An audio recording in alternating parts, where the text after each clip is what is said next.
কি এটা বলো তো, ভাবিরা কি বলেন এটা রে? ডয়া ডেয়া।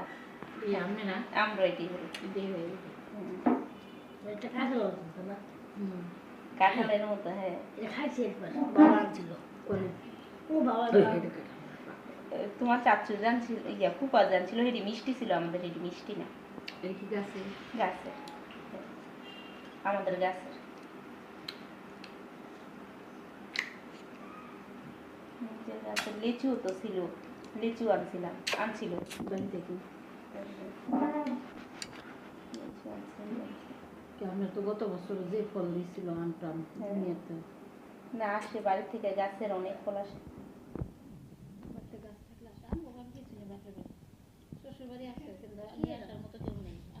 তুমি ই করো না, রাখো ছাড়া। কমলা টমলা গাছও ছিল, কমলা গাছ নষ্ট হয়েছে।